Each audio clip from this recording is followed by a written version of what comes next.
Hello, it's me again, Brandy. I'm gonna go ahead and get Molly out of the kennel and get started. So today is the 26th. Bear with me here. All right, I got her. Say hi, Molly. Say hi. So it's gonna be quite a bit more of the same stuff as yesterday. However, I might build on top of it. With puppies, it's just important to get a lot of repetitions in. Yes, good. And what I want to see here is her engaging with me more. Yes, good. And I also want to see her start to recognize that high pitch, that marker word yes, and what it means. So I want to see her kind of rocket launching towards me. Yes, good. When she hears that, to come get her treat, because she knows what she's owed. This is kind of like operant conditioning, or should I say classical conditioning, where they hear a noise and it's paired with a stimulation. So treats, the endorphins released from treats. Yes, good. Good job. Yes, good. Yeah, she's moving a lot quicker towards me today. Yes, good. Sorry for Wiley over there too. He's a little jealous that of the training sessions. Yes, good. Now I use several marker words. Just to recap, I use the word yes, but in a high-pitched tone to mark the moment in time there's a desired behavior.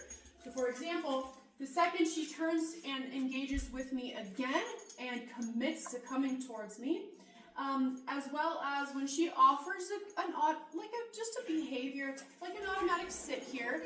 I may use this for the moment that she gets into this kind of circle around my left-hand side, right, for that loose leash prep. But you can use it anytime she does the moment, anytime she does the desired behavior. Sorry, I'm losing my words. Okay, so I'm gonna go ahead and lower her. I also use the word good as kind of like a duration marker word, meaning that continue doing what you're doing. Good, it kind of keeps her engaged with me.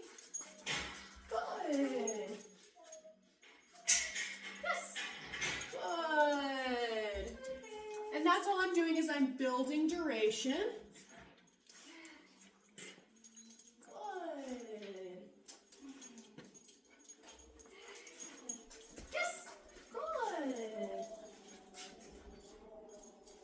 And then, of course, the last marker word that I'm using for a dog like this, just a puppy, is going to be the word free. So, for example, sit. Yes. Good. Free. And free means that she's able to move around. Yes. Good. Good job. Yes. Good.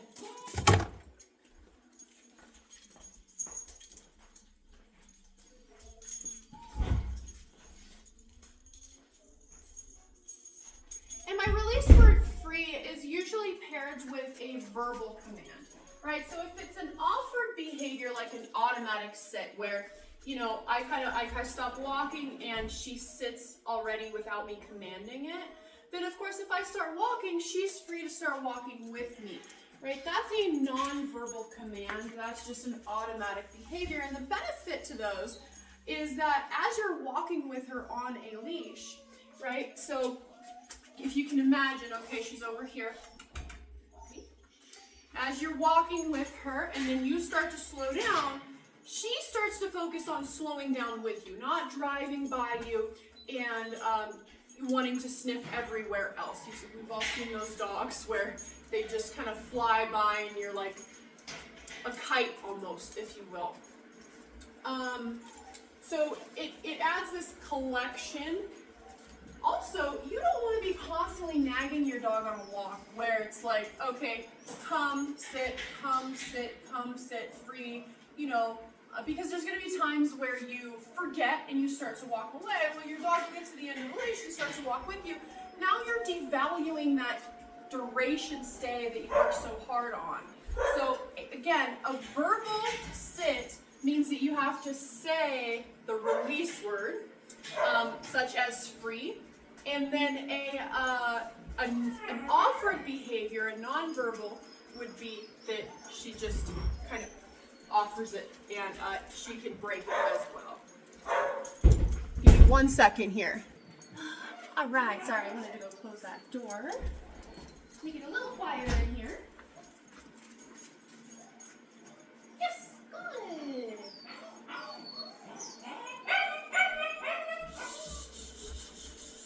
Yes, good. Yes, good. Yes, good. Now notice she's keeping this position on the left. I might take a step and stop, and she's doing a really good job of stopping with me. So now that you're doing that, you can start to add a little bit more excitement and movement. Get a little more pep in your step. She's kind of a slow-moving dog. She's not like a Belgian Malinois where she's going to just be explosive, but we still want to practice that and try to get that level of drivey out of her. So, yes, good. You can shuffle your feet. You can make it more fun. Yes, good job. Now, a big question that people ask me is, hey, that's all great and all, but when I'm walking my dog around the block, I don't necessarily want to constantly have a treat on their nose, right? So when they're learning a skill, we absolutely want to have a rapid rate of reinforcement. So I'm walking a couple of steps and I'm treating. I'm walking a couple of steps and I'm treating. As she gets better at what's expected of her, now you can start to pull away your hand and treat less and less. But I don't want you to phase it away too soon. That's one of the biggest mistakes people do, is phasing it away too fast. We need to be able to walk before we can run. And to be honest, left-hand turns are a lot harder than right-hand turns. This is why we always practiced on the left side, is because if you can imagine, here. Yes, good. Okay. So as I'm walking with her on my left side, okay, she's reaching up for this treat. Her body almost has to completely stop here. And she has to swing her butt around. Yes, good. So her front legs are almost completely still, but her back legs have to kind of pivot. And a lot of dogs don't have rear end awareness. Their legs just kind of follow their front legs. So we're practicing that, as well as if I make a right hand turn, she almost has to speed up around me. Okay?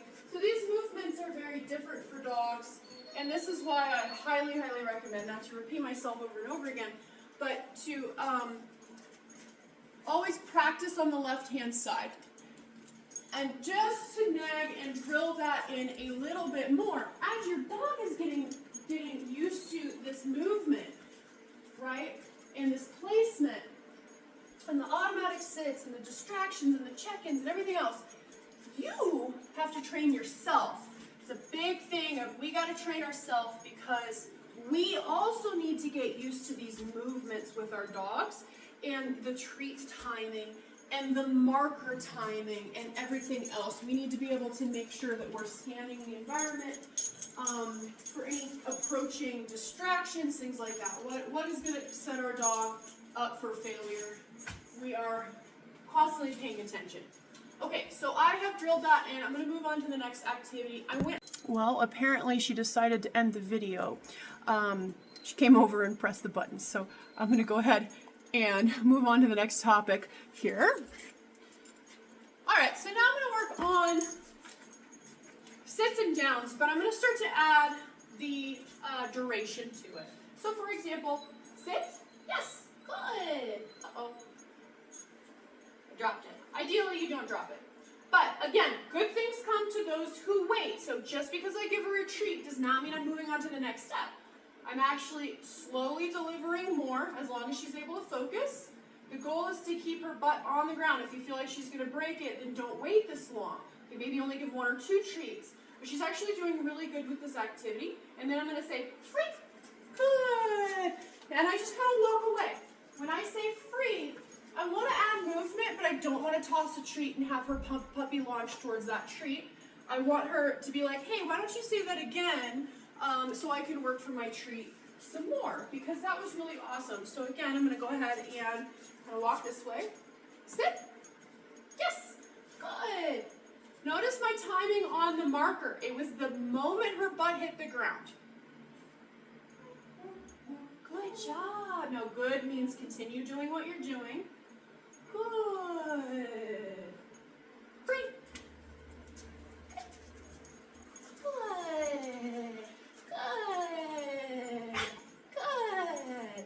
Okay, so after lots, and I mean a lot, of rounds of those all over your house, in every room, on different surfaces, maybe in the backyard, whatever, I want you to move on to the next step, and I'll just show you what that looks like because I don't have a lot of sessions with her.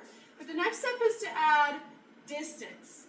So the big 3 Ds, right? Distance, duration, and distractions.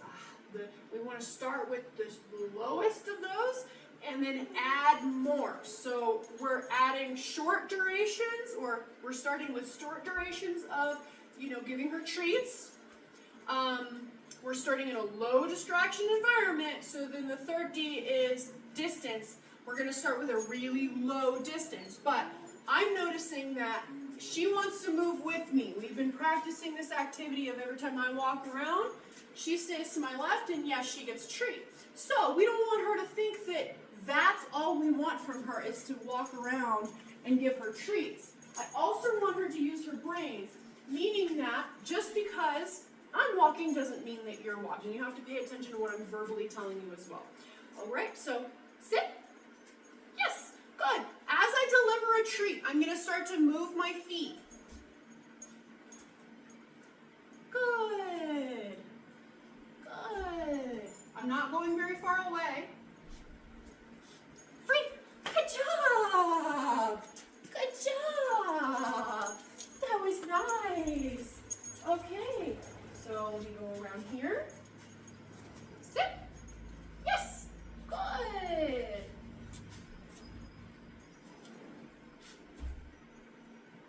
And I'm just kind of taking a couple. Uh-oh. So when I say uh-oh or no, kind of use them interchangeably. I'm not saying bad dog or anything like that. I'm just saying uh-oh, try again. So some dogs, after a while of working with me, they'll hear uh-oh, and then they'll put their butt back on the ground like, whoops, I didn't mean to do that, right? She's not there yet. I mean, this is only second session, so that's how I use that word. Yes, good. Now that was an automatic sit, so I'm going to go ahead and move around and then give her the verbal command again. Sit. Yes, good. And I'm just taking a couple of steps back, returning to her, giving her a treat. One step back, but I'm keeping my arm out towards her to help her right now. Good job. Free. Good. Now, if you start to push the distance, get further and further away, and she starts to stand up, use your body. So there's something called body pressure. And sometimes, so say you're rocking away from her, right? And she starts to stand up and follow with you. Lean in just a little bit. You don't have to use any words like no or anything like that. Just lean in, and a lot of times they'll rock their bodies back.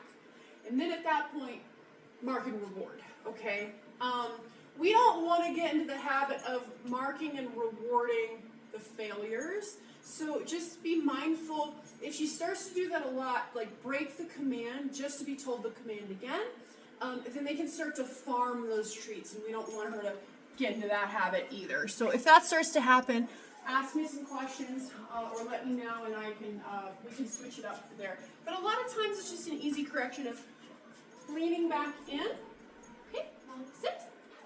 Yes, good. Let's see if I can get it on camera. Yes, good.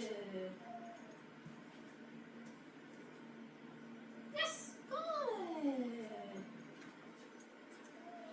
Yes, good. No.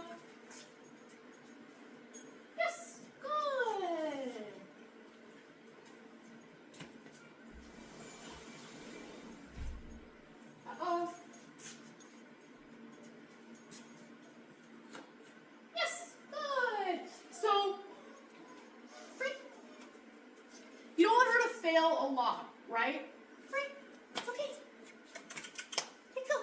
There you go. I just want to add some movement to you. You don't want her to fail a lot, so I would like to see you returning to her and giving her a treat without her moving her butt 90% of the time. But as you're working more and more distance and, starting short with your session and then getting farther and farther away, if she does fail, that's okay. She's, at that point, just reset, walk back into her, say, uh-oh, like, try again, walk back into her, kind of, all you have to do with her, she's so smart, all you have to do is stare at her really, and she's like, oh, I know what you want, right? Don't repeat the command. A lot of people get into the habit of sit, sit, sit, sit, and saying it over and over and over again. Say it once, mean what you say. If for some reason she breaks the command, that's when you enforce the command by bringing in your body pressure and helping her back into that position. And by enforcing, it's not necessarily a bad thing either. Really, just think of yourself as like a school tutor or teacher. Here, let me help you back into this position. And they're very grateful for it. Or sometimes school teachers will be like, no, you know the answer to this. Let me help you. Like, I'm telling you that there's something that you just did was wrong. But by me just standing there and looking at her silently, she was able to go, oh, something's wrong. What was it? Here, let me fix it. And boom. Now she's using her brain to think through the problem. We get into these habits of just constantly trying to tell our dogs what to do. Do not be afraid to actually let her think about it. Give her a second to think, Okay, so we have a couple of minutes. Down is going to be the same exact way, but if I remember correctly, yesterday she was having a little bit of problem with the down.